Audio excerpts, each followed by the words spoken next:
Welcome, everyone, to episode 3 of Shoving Wilco, a podcast dedicated to the music of Wilco. I'm your host, Todd Rossnagel. It's great to have you along for the ride.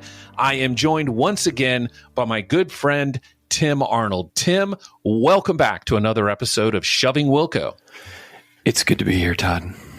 Yes, it is. It's good to have you with us, Tim, as we continue to talk about each of the albums in the Wilco discography, if you will. We're dividing it into threes, and this episode is the second quarter, if it were a football game. This is the second quarter, and I've referred to it as the golden years. Todd, if this was the second quarter of a football game, this team would be going up by 4 scores right here.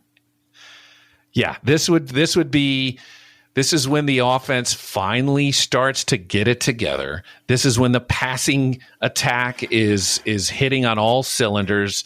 This is when the fireworks happen in the stadium. This is, of course, as you know, Yankee Hotel Foxtrot, A Ghost is Born, and then Sky Blue Sky. It is just 3 phenomenal albums, and we're going to break these down the way we did in the last episode.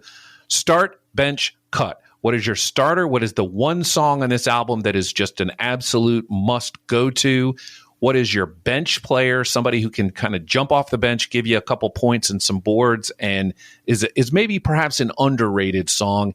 And then if we have to cut a song from this album, a song that just doesn't really do it for you, maybe it just didn't do it for you when you first listened to it. So start, bench, and cut. All right, so let's get into it here, Tim. Yankee Hotel Foxtrot. There's a lot out there. There's a lot out there if people want to educate themselves on this record. I believe in the last 20 years, it's got to be up there as just a seminal record, not only in the music here, but in the story told about the record being made and the changing waves of the record industry. There's a lot going on with Yankee Hotel Foxtrot, and Wilco just blasts into a new era with one of the best records ever. 51 minutes and 51 seconds of greatness. Widespread critical acclaim. Too much to list here, as you were mentioning, Tim, but a few quick reviews that we do want to pass along. AllMusic called this a masterpiece. Rolling Stone said it was an album that stands with the best of the year any year. It's been included in several best albums of all time lists and been considered one of the most important and influential albums of the 21st century. The Rolling Stone Album Guide gave it 5 stars, and Pitchfork gave it a perfect 10. And then, of course, as you referenced, Tim, adding to the legend of this album is the documentary I'm Trying to Break Your Heart, directed by Sam Jones. And it was an inside look at the sometimes crazy creative process, which is the part of the documentary that I love so much, as well as, and of course, this is why I think it was so popular, the conflicts and struggles inside the band and with the record label. Yeah, a couple of things on personnel. This is widely known as the band's breakup with Jay Farrar, who had been in the band for a while, put a lot of influence into the band, especially early. His fingerprints are all over this record. But one guy that's overlooked is Leroy Bach. He was the multi-instrumentalist pre-Michael Jorgensen, Pat Sanzone. Michael came on to Yankee in the touring time just to do all the noise. His job was like samples and texture and live performance of all the noises that were on the record, recreating that sound. Leroy was still there all the way through Ghost is Born. And then as Michael came on and Leroy phased out, then Pat Sanzone Jones and Sky Blue Sky. But Leroy Bach is a guy that had a lot of presence in the sound and in the performance of this band, and he just doesn't get the airtime. And I think you also have to reference when this was released. This was released in September of 2001. And of course, we remember what happened in 2001. So to have this album come out at such an important point in America's history, I think we were all vulnerable, I think, emotionally after 9/11. Yeah. And we were thinking about things that maybe we hadn't thought about in our entire lives. I think that's safe to say. I mean, there's just a lot of stuff going on, and to have this album at that time in America's history also just lends to its epic status. It's undressed just like cross-eyed strangers. This is not a joke, so please stop smiling. What was I thinking when I said it didn't hurt?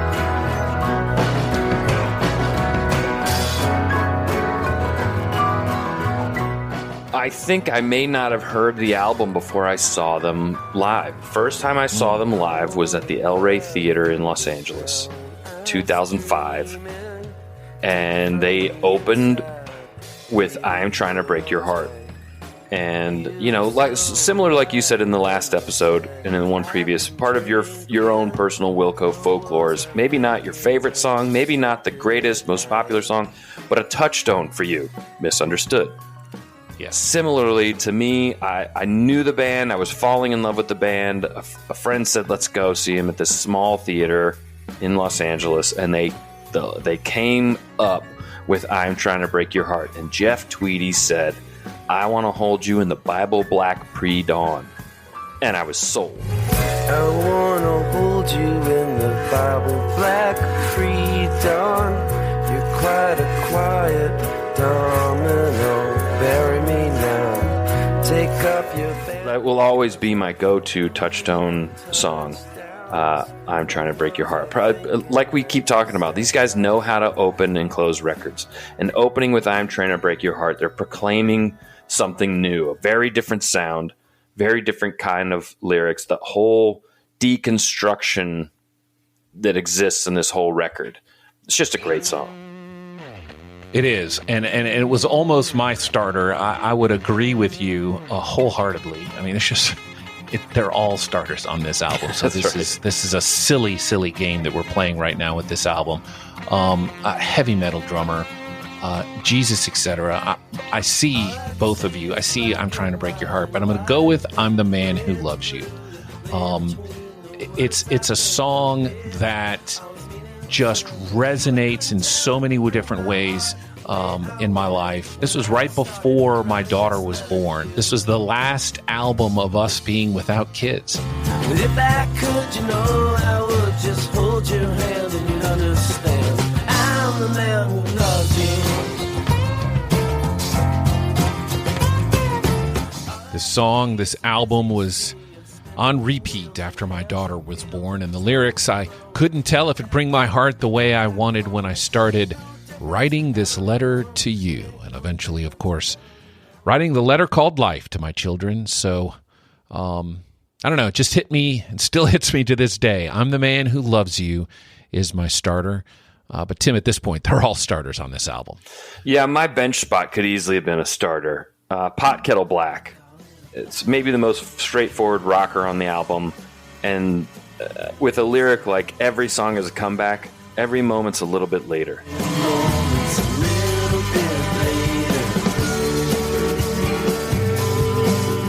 Every moment's a little bit later. Yeah.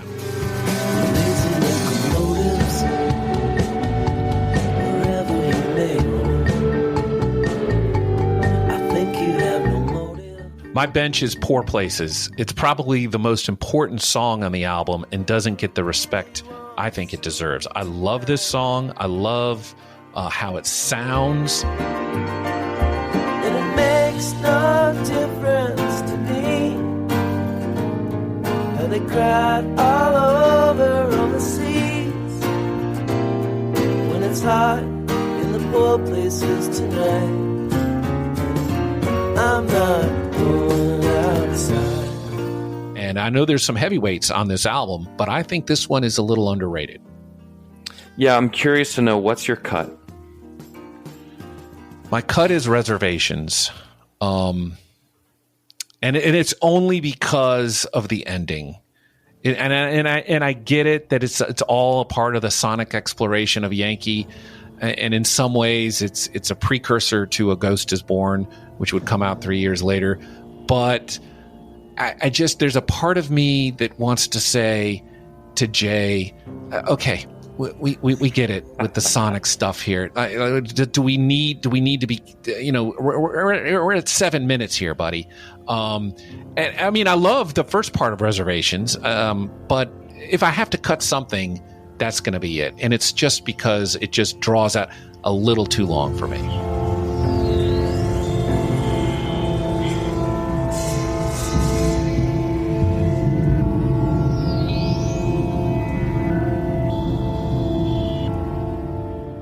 I get it, but to me, it's a dare. Are you still listening? Will you stick with us? I'm not trying to be difficult. I want to play the game with you, but I refuse to cut a song on this album. I'm not doing it. It's a perfect album. That's a cheat, but I'll accept it because and technically I don't want to cut Reservations either. I mean, the first part of it is fantastic. I'm just saying the end is just, it's like, with the 7 minutes, but I get it. But yeah, you're right. I mean, we do not need to be cutting anything from this album. It is absolutely fantastic. But I will say this, Tim. As much as I love Yankee Hotel Foxtrot, as much as the critics love Yankee, as much as it has kind of grown into this legend status for Wilco, our next two albums, A Ghost is Born and Sky Blue Sky, I'm telling you right now, these next two are my favorite albums. So let's talk about it. A Ghost is Born. We move now to the year 2004, a 3-year break from Yankee, and we receive A Ghost is Born. Absolutely phenomenal follow-up to Yankee. Some say this album and the next are the best albums of Wilco's entire catalog, and that person would be Todd Rossnagle. So let's go back in time, 2004, Tim. Where were you? I was changing diapers. There you go. My daughter was born. But where were you in life in 2004? Yeah, I was living in Los Angeles. Life was good. Oh, there you go. I don't think I'd yet begun traveling to see Wilco, which is something for another conversation. But you're right. This is where the tea bag is steeping. You're just sitting in 3 great records. Best album cover. Can I say that? What a friend of mine from Los Angeles, she was a girlfriend of my roommate at the time, and we were pals, and we kind of reconnected a few years ago. Hey, how are you doing? What's going on? We're both married, we're both having kids, and things are great. And her husband is the photographer that shot that album cover. Get out of here. Yeah. It's like she had to brag. She's like, I know you love Wilco. Guess what? So, I mean, it's an egg. It's an egg on white. It is. But we're talking artists and poetry of course it's an egg. And Ghost is Born.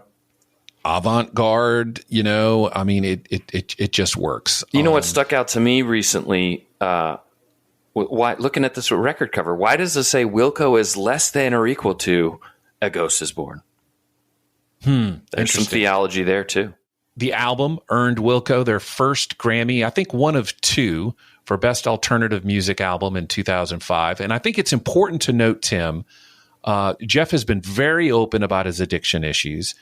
He was in the throes of his addiction to painkillers and clinical anxiety during this album. And I want to read from his book, Let's Go So We Can Get Back, which, by the way, is phenomenal, and we should probably talk about that at some point. But this is part of the book that is just really brutally honest, and I'm so thankful that Jeff wrote about this. And I think it's important to hear this, especially when we start breaking down this album. He wrote this about getting the band in the studio to write A Ghost is Born. He says this: I was pretty sure I was going to die. I mean that in all seriousness. I thought I was going to die. Every song we recorded seemed likely to be my last. Every note felt final. He went on to say this: I think the looming sense of imminent demise came across in the songs. The lyrical elements of A Ghost is Born were originally conceived as a sort of Noah's Ark analogy. That's why it had so many animal songs: Muzzle of Bees, Spiders, Hummingbird, The Fly and Company in My Back, Panthers, which never made the album. I had this vague idea, he said, that the album was built around where all of the songs were animals representing the different aspects of my personality worth saving. He said, I don't know, it sounds ridiculous now, but at the time it made perfect sense. The dread I was feeling was profound and definitely biblical in its scope. It felt like a big flood was coming, something no one could survive. So I was saving anything I could, piling it all into this ark as a way to salvage whatever I could of myself. I was a goner, Jeff said, but I didn't have to lose everything. A Ghost is Born would be a gift to my kids who could turn to it when they were older and put together the pieces of me a little bit more than I'd been able to put myself together for them in real life. Remember to remember me, standing still in your past, floating fast like a hummingbird. His goal in life was to be an echo, tap the sound that floats around and then back down like a feather. Wow. Wow. So that's the background of what is happening with this phenomenal album. Top songs were, at least that's what you said, Spiders and The Late Greats. And so that's an interesting list.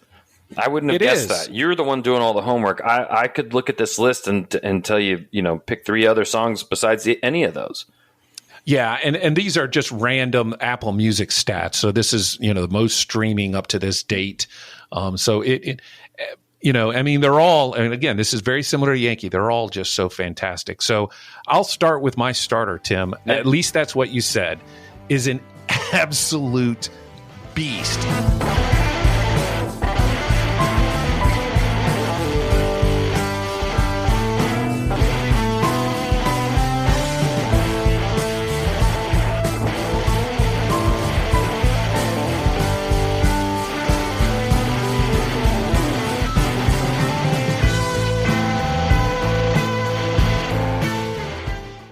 One of the band's greatest songs. I cannot not have it as a starter.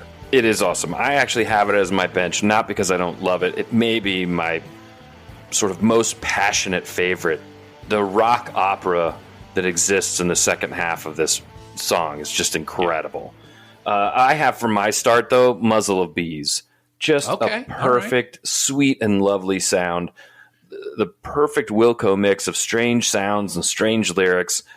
And again, movements like Jeff is finding in Loose Fur, which is a side project with Jim O'Rourke and Glenn Cochi, that may be too weird and esoteric for the more mainstream of Wilco, but he's bringing these things back in here. We had mentioned in the last podcast, to me, this is the Jim O'Rourke era. These 3 records all influenced by him, and I think to incredible success.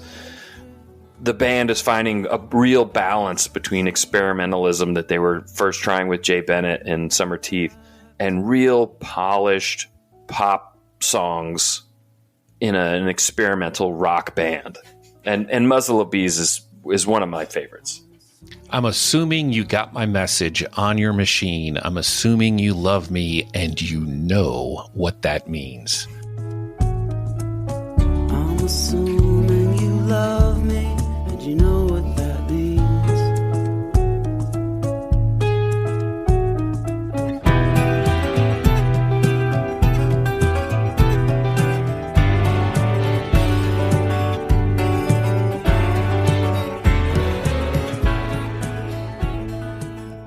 So for my bench, and so your bench is, at least that's what you said, right? Yeah. I had an alt there for Spiders. Spiders, the introducing the sort of drone in a revised version from what it came off the last album in Reservations. They've now made this drone part of a song, and the explosion that comes out of it. This is where I geek out about the dynamics of Wilco's music.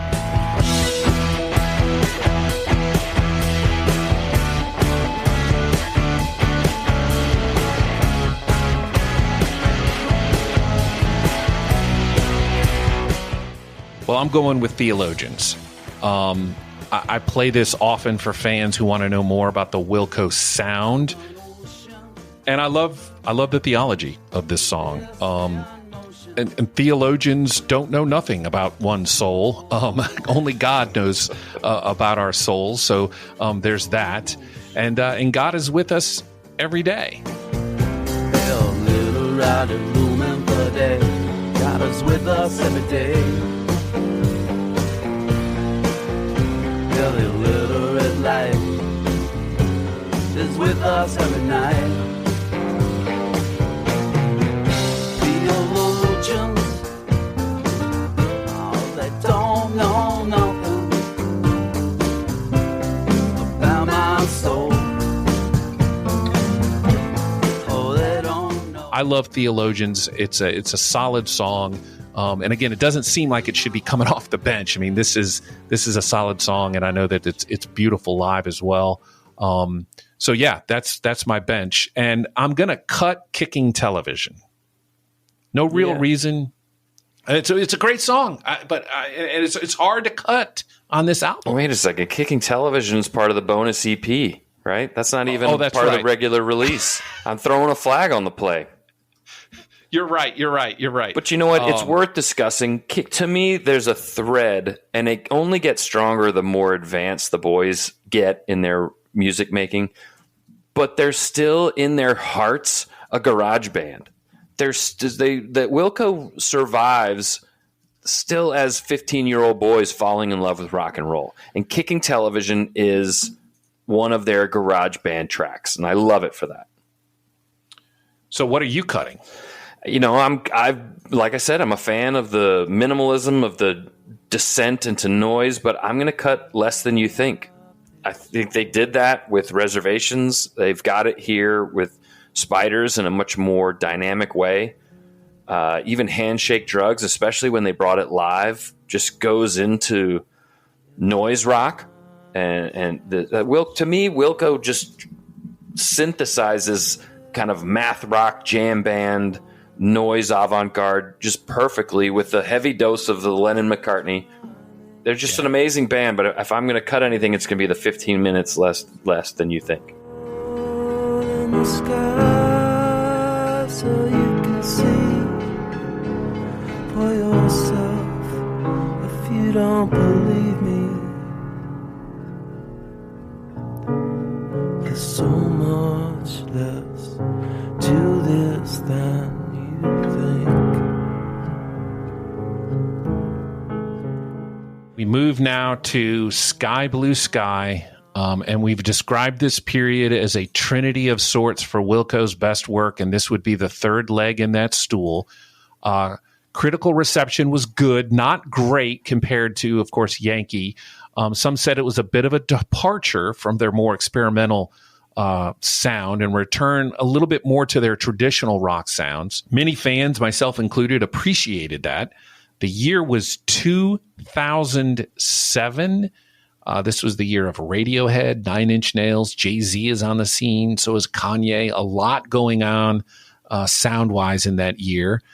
And songs like Either Way, Germany, which we're going to talk about probably in detail, Walkin'. I mean, this was a little bit out of the ordinary, but in a good way. Right, Tim?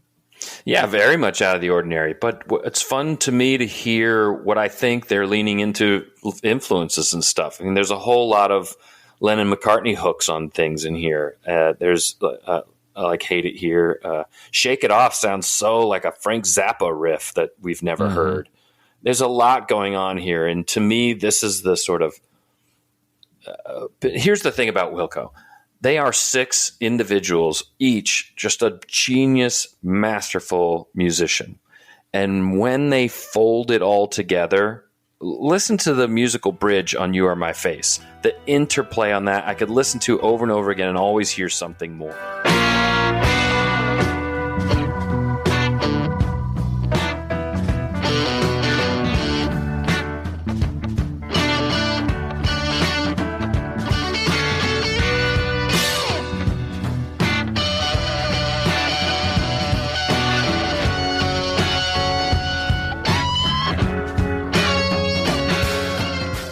And to me, as great as the records before them are, this to me is pinnacle Wilco. They're playing together just effortlessly, smoothly folded over each other. It's just a beautiful album.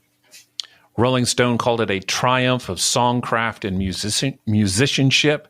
And AllMusic said it's a relaxed, open-hearted album that finds Wilco at the peak of their powers. And I think that's a great way to describe it. And I think it's also important, Tim, to remember Jeff's timeline, because we talked about A Ghost Is Born and everything that was happening with him.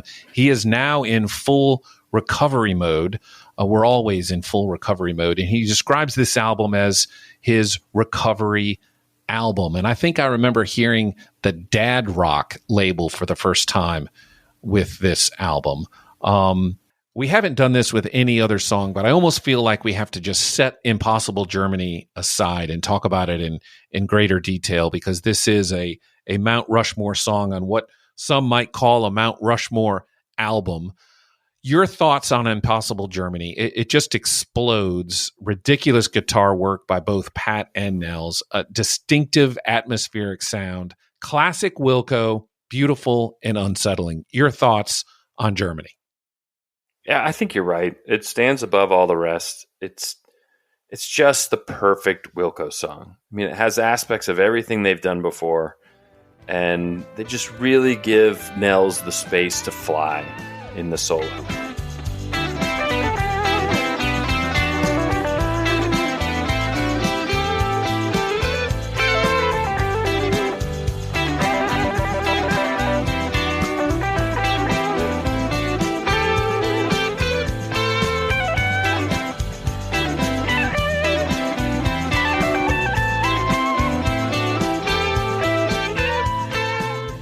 It's cathartic, it's beautiful live, and as you said, it's a staple. So if, I think we would all agree that it would be, a starter, but if we're going to set Germany aside, who would be your starter on this album? Probably You Are My Face. And in the way that some albums have those songs that get played one right after the other, like Heartbreaker and Livin' Lovin' Maid from Led Zeppelin. Sometimes a cool A&R station will play the two songs together. ZZ Top starts off their Choice of Hombres album with Waiting for the Bus and Jesus Just Left Chicago. Some songs just live together in a pair. And to me, You Are My Face kind of tees up Impossible Germany. So out of all the amazing tracks here and amazing sounds on this amazing record, if Impossible Germany transcends, then I'm making You Are My Face my starter. Great call. If we are going to set Germany aside, I would start Either Way. Jeff talks about this song as being his key to recovery. Everything has its plan. Either way, I'm going to stay right for you. Everything has its plan. But either way, I'm going to stay right for you.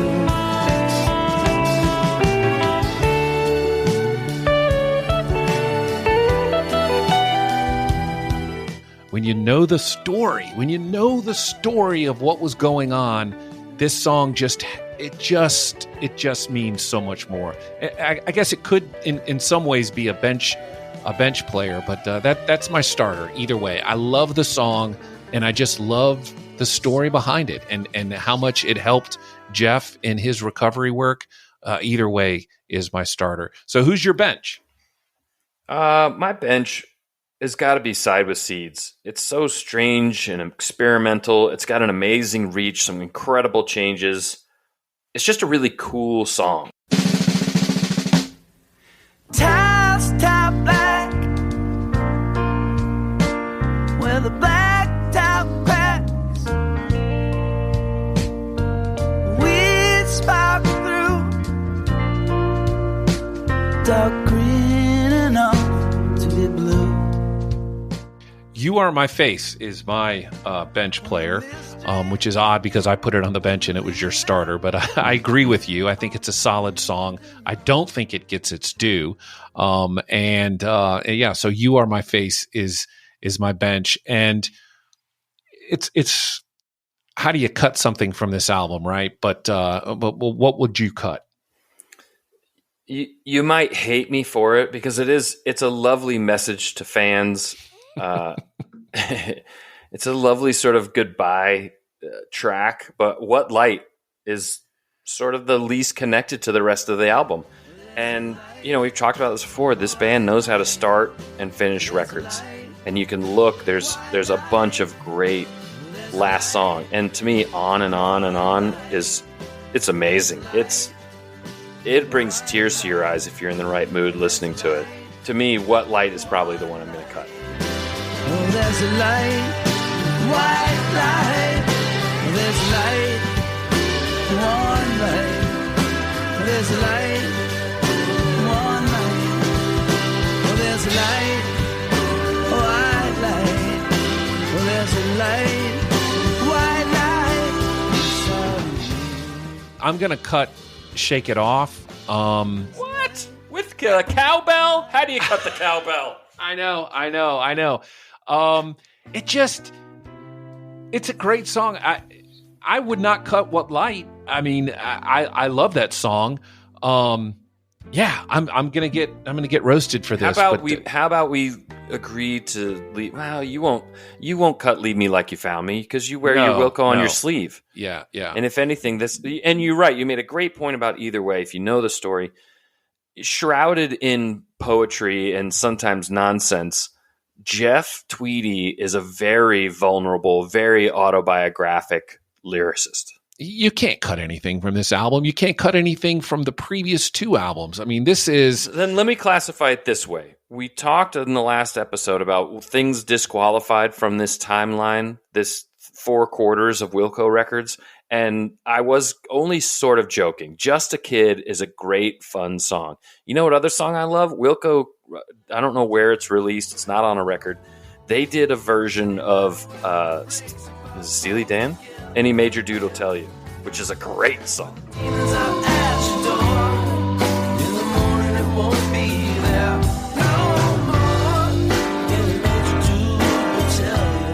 That's what I would do with What Light. What Light to me should be on a soundtrack somewhere. I don't want it to not exist as a Wilco song, but to me, it's just the least like the rest of this album. And if I have to pull one off, it's going to be that one. Well, this was the era, right? This was Wilco at its peak. These were 3 unbelievable albums, and again, I love your reference off the top. If this were a football game, this is the second quarter where everything just is clicking on all cylinders, and it's one of my favorite eras and time spans of Wilco. So many great live songs that they still play to this day. This is fantastic. A great time to see them live too. Yes, absolutely. 2008 Wilco, they did a 5-night residency in Chicago, playing every song in their catalog, and then they launched into a tour, a spring tour, and I saw them twice on that tour, and they were just at the top of their form, playing just incredible set lists, just all the music. It really was. 2008 was a great year to see Wilco live. Our next episode will be the third quarter, if you will, The Shift, Wilco, the album, The Whole Love, and Star Wars, talking about album covers. That episode is coming up next on our next recording of Shoving Wilco. Tim, this has been fun. Thank you. It always is. Thank you once again for joining us. I appreciate your insight and looking forward to the next episode.